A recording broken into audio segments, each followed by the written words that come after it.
Assalamualaikum warahmatullahi wabarakatuh. Welcome back to my YouTube channel Poppy Amalia. Semoga keadaan kalian pada sehat semuanya, Besti. Dan Besti, aku pengen mengulas kisah yang kali ini adalah pembunuhan. Tapi tentu saja saya akan mengambil dari perspektif secara psikologis. Kenapa? Apa latar belakang seseorang melakukan tindakan pembunuhan? Lebih tepatnya motifnya dilatar belakangi oleh hal apa? Nah, saya mau menceritakan kronologis kisahnya seperti ini. Tapi sebelumnya tunggu dulu nih, like, subscribe, and share. Terima kasih, sehingga aku yakin semangat nih untuk membahas kasus-kasus yang mungkin kita ngambil hikmah dari peristiwa yang terjadi untuk dianalisa secara psikologis dan nantinya berguna buat kita juga pembelajaran ke depan.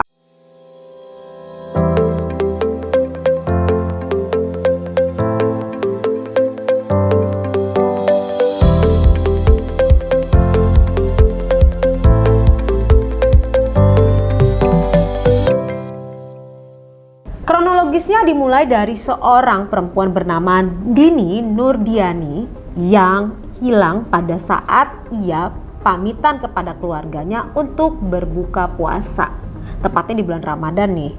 Ia pamitan sama orang tuanya pergi, tapi tidak memberitahukan kemana dan sama siapa dia pergi. Keluarganya yang mengizinkan saja, orang udah dewasa juga. Ia pergi, tapi terlalu lama nih.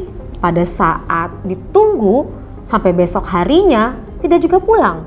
Akhirnya keluarga panik dan bertanya, kemana ya Dini pergi? Lalu keluarga menghubungi seluruh sanak saudaranya, ditelepon semuanya, teman-temannya ditelepon, semuanya ditelepon, tapi tidak ada yang tahu dan melihat keberadaan Dini. Nah, karena sampai 1 hari atau 1x24 jam belum juga ada kabar berita, akhirnya keluarganya berinisiatif untuk melaporkan kepada Polsek Cengkareng. Mereka bergegas berangkat ke sana dan dari kepolisian segera mengusut keberadaan Dini tersebut. Dan ternyata guys, Dini ditemukan tewas loh, sudah meninggal. Kemudian polisi menyelidiki lebih dalam lagi. Mayatnya ditemukan di Citra Green, Cibubur, Kragan, Bekasi. Dan ternyata ia tewas dibunuh oleh inisialnya NU yang berusia 36 tahun. Nah guys, pertanyaannya adalah apa motifnya ia melakukan tindakan brutal seperti itu? Dan ternyata alasannya setelah digali lebih dalam karena terbakar rasa cemburu. Pelaku berinisial NU ini berinisiatif secara keji dan terencana melakukan tindakan pembunuhan buat si perempuan ini atau Dini ini karena ia memiliki keyakinan bahwa suaminya telah berselingkuh dengan perempuan ini. NU mengatakan bahwa Dini adalah selingkuhan suaminya. Efek daripada perselingkuhan suaminya ini mengakibatkan dirinya diceraikan oleh suaminya. Hingga membuat NU merasa begitu marah sekali. Inilah yang dilakukan bahwa ia harus melenyapkan perempuan ini. Niat untuk diceraikan oleh suaminya itu terekam dalam chat di handphone mereka berdua. Jadi ada chat yang menyatakan bahwa ia dinyatakan bercerai, bahwa mereka berdua bercerai. Di chat tersebut ada statement atau kalimat bertanya si Dini, kapan nih diceraikan istri kamu? Intinya seperti itu. Saat membaca teks tersebut dari pesan singkat, disitulah NU marah sekali, berpikir gelap mata hingga merencanakan sebuah tindakan pembunuhan keji ini. Langkah yang dilakukan oleh NU adalah dengan berpura-pura sebagai suaminya dan membalas chatnya kepada si perempuan tersebut. Ia mengajak Dini untuk berbuka puasa bersama. Lalu NU merencanakan pembunuhan ini dan membawa perkakas untuk membunuh, mulai dari kunci Inggris dan gunting rumput hingga pakaian salin. Waduh, kunci Inggris dan gunting rumput. Jadi memang bukan pisau ya yang dipikirkan oleh Dini ini. Berarti dia kemarahannya sangat-sangat tinggi sekali nih, karena apa yang terlintas itu ya apa yang ada depan mukanya, apa yang ada depan yang segera aja lah saat itu tuh. Berarti ini emosi yang spontan yang dimiliki sangat begitu kuat. Setelah dia membalas dan berpura-pura sebagai suaminya, ia kirim pesan tersebut kepada si perempuan ini. Ya, ia menyatakan untuk bertemu buka puasa dan akhirnya ketika menjemput korban di halte Garuda Taman Mini, NU mengaku sebagai keponakan suaminya. Ketika sampai di lokasi yang dirasa jauh dari keramaian, NU menghentikan kendaraan dengan alasan akan bertemu suaminya. Korban tidak curiga karena NU sempat menawarkan minuman untuk berbuka puasa. Setelah memastikan keadaan benar-benar aman, NU pun melakukan aksi menyerang Dini dengan kunci linggis, lalu ditusuk pakai gunting rumput hingga tewas. Dari kisah tersebut yang saya jelaskan, pertanyaannya adalah apa yang membuat, motif apa dasarnya seseorang melakukan tindakan tersebut, dan dinyatakan bahwa ia begitu cemburunya pada si perempuan ini. Sebenarnya apa sih cemburu itu? Nah, kita akan mengulas secara psikologis. Cemburu adalah reaksi yang terjadi pada hubungan romantis yang sedang terancam oleh pihak ketiga. Ancaman ini bersifat subjektif dan nyata. Hal ini biasanya diikuti dengan rasa takut kehilangan pasangannya tersebut.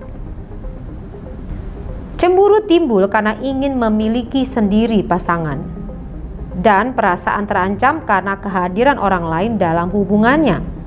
Saat mengalami rasa cemburu, biasanya sistem rasional tidak bekerja sebagaimana mestinya. 3 perasaan yang paling menggambarkan cemburu adalah hurt, fear, and anger. Terluka atau hurt timbul dari persepsi bahwa pasangan kita tidak menghargai komitmen yang terjadi pada hubungannya. Sedangkan takut dan cemas atau anxiety timbul dari ketakutan akan diabaikan dan kehilangan. Marah atau angry timbul dari perasaan dinomorduakan dari orang lain. Pada perwujudan terburuknya, kecemburuan dikaitkan dengan agresi dan kekerasan. Kecemburuan telah dilaporkan sebagai motif dalam perilaku agresif terhadap pasangan. Dari gambaran tersebut ini, yang dirasakan yang dinyatakan kepada pihak kepolisian juga adalah ia menyebutkan motifnya cemburu. Cemburu ini yang mengakibatkan ia gelap mata, marah di situ, ketakutan. Dari mana kita tahu ketakutannya? Ia akan diceraikan oleh suaminya, di mana ia melihat teks dari WhatsApp perempuan saingannya ini meminta kepada suaminya untuk segera menceraikan istrinya. Ia merasa dinomorduakan, ditinggalkan, kemudian kemarahan yang muncul dan gelap mata. Maka dia mengambil benda-benda yang mungkin ada di situ sehingga ia merencanakan tindakan tersebut. Sebenarnya cemburu adalah hal yang wajar selama orang tersebut memiliki hati dan perasaan. Tidak mungkin rasa cemburu tidak muncul ketika tahu pasangannya mencoba mengkhianatinya. Terdapat 2 kondisi yang menyebabkan orang bisa membunuh karena cemburu. Satu karena memiliki delusi atau tidak bisa mengontrol amarah yang berkecamuk dalam dirinya. Dari penjelasan cemburu tersebut, sebenarnya wajar nggak sih orang cemburu apabila dia membina sebuah hubungan romantis? Tentu saja. Cemburu itu adalah merupakan perasaan daripada orang tersebut karena rasa kekhawatiran pasangannya diambil oleh orang lain. Namun kalau sampai mengakibatkan pembunuhan, ini karena ada faktor latar belakang lainnya, karena ada kemarahan, karena ada ketakutan dan kecemasan akan kehilangan. Ini semua bercampur aduk. Tentu saja orang tersebut tidak langsung bisa melakukan tindakan pembunuhan seperti itu kalau tidak dilatar belakangi masa kecilnya si pelaku ini.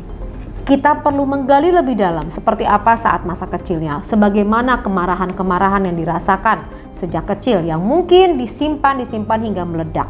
Nah, persoalan ini perlu dikaji lebih dalam lagi. Tapi yang jelas bahwa ada motif jelas bahwa dia melakukan tindakan pembunuhan ini sendiri. Nah, sekarang bagi kamu sendiri nih yang punya jealous atau cemburu kepada pasangan kamu, sebenarnya itu sah-sah aja nggak sih? itu tidak masalah seperti tadi saya sampaikan.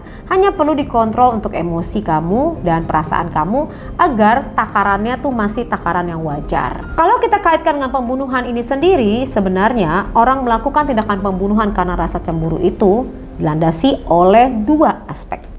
Orang membunuh karena cemburu atau orang memiliki delusi atau tidak bisa mengontrol amarah yang berkecamuk di dalam dirinya. Orang yang memiliki delusi tetap cemburu dan tetap tidak percaya sekalipun orang yang dicemburuinya sudah memperlihatkan bukti-bukti yang menunjukkan ia tidak melakukan hal yang dituduhkan. Ada juga orang yang tidak memiliki delusi tersebut tapi nekat membunuh karena cemburu. Tidak lain karena ia begitu marah, tidak bisa mengatasi kemarahan tersebut. Selain dari rasa marah dan berbagai macam perasaan tadi yang saya sebutkan, juga ada perasaan insecure atau rasa tidak nyaman, tidak yakin, bahkan tidak percaya pada pasangan turut andil di dalamnya. Selain dari marah hingga emosi yang lama dipendam, akhirnya mendorong perilaku tersebut dan bisa membahayakan orang lain. Misalnya ada insecure merasa tidak dicintai, emosi marah, benci, dendam, sehingga dari emosi-emosi ini muncullah perilaku tertentu, termasuk bisa berakhir dengan pembunuhan atau bunuh diri. Nah guys, dari kisah ini bisa digambarkan bahwa sebenarnya cemburu terhadap pasangan tuh hal yang lumrah. Artinya kamu sayang dan takut kehilangan. Tapi kalau sampai udah berlebihan, kemudian muncullah suara-suara dalam pikiran kamu yang memerintah untuk melakukan tindakan-tindakan tertentu yang menyakiti orang lain sampai kemarahan yang meledak, segera untuk bisa menghubungi ke psikolog yang bisa dipercaya, terutama adalah psikolog klinis. Dan kamu butuh layanannya untuk bisa menyelesaikan persoalan kamu. Ingat loh, kalau kamu membutuhkan layanan bukan berarti kamu lemah, tapi kamu menyadari betapa kuatnya kamu untuk minta bantuan orang lain bangkit dari keterpurukan untuk menyelesaikan persoalan kamu. Itu sendiri yang berkaitan dengan masalah cemburu. Segera diselesaikan, dan caranya bagaimana? Langsung aja kamu ke IG-nya Poppy Psikolog untuk bisa bertemu dengan para psikolog-psikolog klinis di sana dan bisa akses untuk mendapatkan layanan secara psikologis. Oke, demikian dari saya.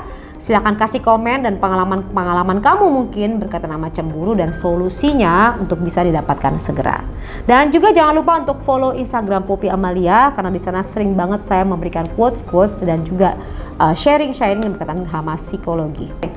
Dan juga jangan lupa kamu untuk memfollow Instagramnya Poppy Psikolog. Di sana banyak sharing secara psikologis, dan juga follow Instagramnya aku yaitu Poppy Amalia. Demikian, sampai bertemu lagi. Wassalamualaikum warahmatullahi wabarakatuh. Bye-bye. Assalamualaikum warahmatullahi wabarakatuh. Hey, sadar gak sih kalau banyak banget orang nih di luar sana yang lebih fokus untuk hal-hal rutinitas sehari-hari. Katakanlah bekerja, katakanlah mengurusi anak, katakanlah mengurusi rumah tangga secara fisik, rutinitas. Namun kerap mengabaikan untuk hal-hal yang berkaitan sama perasaan. Perasaan marah pada saat ada peristiwa yang tidak sesuai dengan harapannya ditahan. Pada saat kesel dengan ucapan seseorang ditahan. Kesel dengan anak ditahan. Kesel dengan suami atas sikap perilakunya ditahan. Kesel dengan tetangga ditahan. Kesel dengan tontonan TV ditahan. Di sini di backup oleh tenaga-tenaga ahli secara profesional, master psikolog di sini yang akan menghandle persoalan kamu dengan pengalaman tinggi dan expert di bidangnya. Dan ini bisa dilakukan secara online. Tidak perlu bertatap muka, tapi bisa diselenggarakan secara online. Jadi privacy dan tidak ada satu orang pun yang tahu persoalan kamu. Kamu bisa sharing, curhat masalah kamu sehabis-habisnya, mungkin di dalam kamar tanpa ada orang yang tahu. Mungkin juga kamu bisa menceritakan di dalam mobil, atau mungkin kamu bisa menceritakan di tempat-tempat tersembunyi kamu untuk menceritakan perasaan kamu yang paling dalam yang udah tidak sanggup lagi kamu tahan. Hati-hati kalau kamu menahannya, itu bisa meledak di dalam pemikiran kamu, di dalam perasaan kamu. Maka berbagai macam kondisi akan muncul, sakit yang tidak selesai atau sembuh, bahkan pemikiran-pemikiran yang ditahan meledak, itu akan mengakibatkan berbagai macam gangguan lainnya. Oleh sebab itu, segera kamu konsul kepada kami di sini di nomor di bawah ini. Saya dan teman-teman saya, kami siap membantu kamu, selalu ada untuk kamu. Jadi kamu tidak sendiri. Kami ada.